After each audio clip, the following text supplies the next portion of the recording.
नमस्कार। हम आज चतुर्थ भाव के बारे में थोड़ी सी बात करेंगे।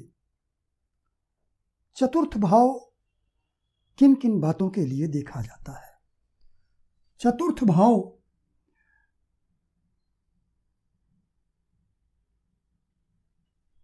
धन, संपत्ति,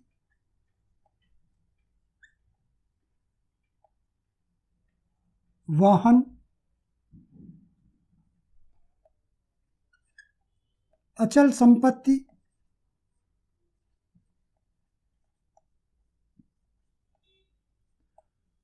नौकर,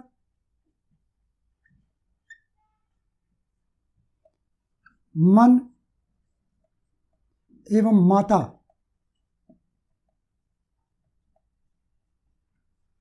आदि बातों के लिए देखा जाता है।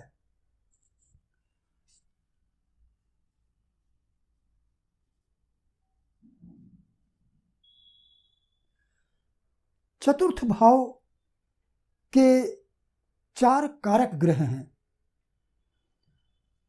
शुक्र ये चल संपत्ति का कारक है और वाहन का कारक है। चल संपत्ति का कारक शुक्र इसलिए है कि शुक्र एक ऐश्वर्य कारक ग्रह है, ऐश्वर्य प्रदाता ग्रह है शुक्र। और चतुर्थ भाव का संबंध भी संपत्ति से है, इसलिए चल संपत्ति का कारक शुक्र है और वाहन का कारक भी शुक्र है। वहीं पर मंगल ये अचल संपत्ति का कारक है।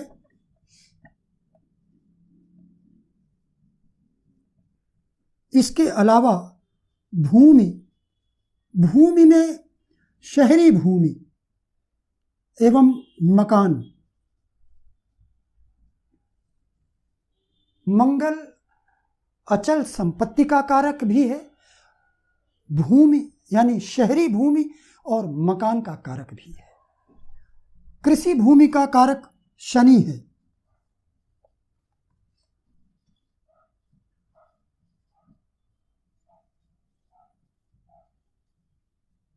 कृषि भूमि का कारक शनि है और जनता का कारक भी शनि है, क्योंकि चतुर्थ भाव जनता का भाव है,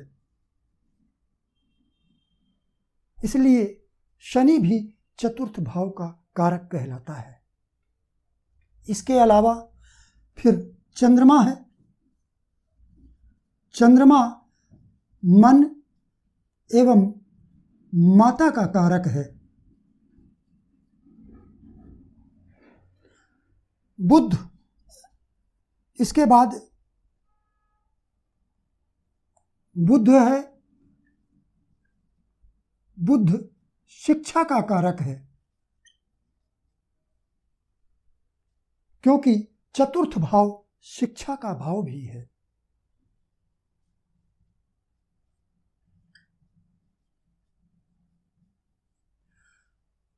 तो चतुर्थ भाव के ये 5 कारक कहलाते हैं। इसके अलावा एक और भी कारक माना जाता है, राहु को। राहु किस बात के लिए? चूंकि ये चतुर्थ भाव जनता का भाव है, इसलिए क्रांति का कारक, आंदोलन का कारक राहु को माना जाता है। दुर्घटना का कारक राहु को माना जाता है, क्योंकि ये भाव वाहन का भाव भी है। तो इसलिए क्रांति, आंदोलन, दुर्घटना आदि का कारक राहु को माना जाता है। तो चतुर्थ भाव के से हम इन बातों के लिए देखते हैं। अब यदि चतुर्थ भाव का स्वामी ये बलवान है, शुभ स्थित हैं, तो निश्चित रूप से व्यक्ति के पास धन, संपत्ति, वैभव, वाहन, नौकर आदि सब कुछ होगा। लेकिन इनके कारक को देखना भी जरूरी है। जैसे यदि चूंकि चतुर्थ भाव सुख का भाव भी है, घर का सुख भी हम चतुर्थ भाव से ही देखते हैं। तो यदि सुख देखना है हमें, तो सुख का कारक गुरु है, तो हमें गुरु को भी देखना होगा।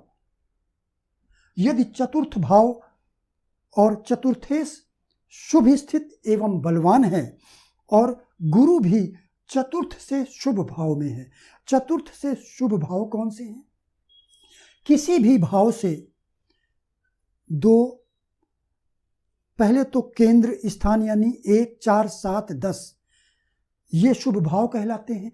तो जैसे यदि चतुर्थ भाव की बात करनी है तो चतुर्थ भाव सप्तम, दशम और ये लग्न, ये चतुर्थ से केंद्र स्थान कहलाते हैं। तो या तो कारक इन केंद्र स्थानों में हो या फिर त्रिकोण में हो। तो चतुर्थ से त्रिकोण अष्टम भाव है और द्वादश भाव है, ये चतुर्थ के त्रिकोण हैं। तो यहां भी यदि अब गुरु की बात यदि हम कर रहे हैं, सुख की बात, तो यदि गुरु अष्टम या द्वादश भाव में स्थित है लेकिन पीड़ित नहीं होना चाहिए। यदि वो किसी भी तरह से पीड़ित नहीं है तो फिर निश्चित रूप से ऐसे व्यक्ति को सुख की प्राप्ति होती है। इसी तरह से चतुर्थ भाव के बारे में यदि अचल संपत्ति के बारे में देखना है तो चतुर्थ भाव भावेश को बलवान होना चाहिए। साथ ही मंगल जो अचल संपत्ति का कारक ग्रह है उसे भी चतुर्थ से केंद्र अथवा त्रिकोण में होना चाहिए या फिर द्वितीय या एकादश में होना चाहिए। चतुर्थ का द्वितीय भाव पंचम है और चतुर्थ से एकादश भाव द्वितीय भाव है। तो यदि मंगल चतुर्थ भाव से केंद्र अथवा त्रिकोण में अथवा द्वितीय भाव में अथवा एकादश भाव में स्थित होगा तो ऐसे व्यक्ति को अचल संपत्ति की प्राप्ति भी होती है और ऐसे व्यक्ति का अपना मकान एवं जमीन भी होती है। वाहन के बारे में यदि विचार करना है तो हमें चतुर्थेश को तो हर हालत में देखना ही है, शुक्र को भी देखना होगा। शुक्र भी बलवान होना चाहिए एवं चतुर्थ भाव से या चतुर्थेश से शुभ स्थित में होना चाहिए। इसके बाद हम मन एवं माता के बारे में विचार करना है तो हमें चंद्रमा को देखना होगा। चंद्रमा का बलवान होना जरूरी है और चतुर्थ भाव से शुभ स्थान में स्थित होना जरूरी है। तो यदि चंद्रमा शुभ स्थित है, बलवान है, तो आपको माता का स्नेह भी प्राप्त होगा और माता का स्वास्थ्य भी अच्छा होगा।